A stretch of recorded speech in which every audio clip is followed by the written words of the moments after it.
وهذا من الشاعر الشيخ المعلى نبيل الدعام والدعام، وكما هي هدايا من الشيخ عبد الله الأحمر. فإنها سلام منا للرجال القبائل الشهامة كل شامخ ومقدام. الجيد من ناداه لبيه حاضر، الجيد من ناداه لبيه حاضر، لا تلهقه بعد المسافة والانقاذ. جينا نهنيكم محبة وخاطر، يا من لكم بالقلب عزة ومقدار.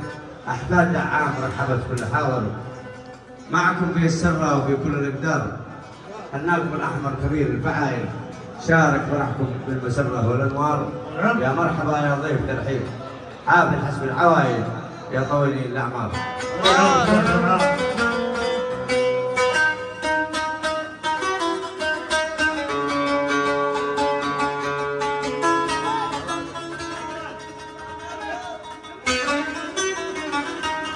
وسلام منا للرجال القبائل أهل الشامة كل شامخ مقدام.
مرحبا.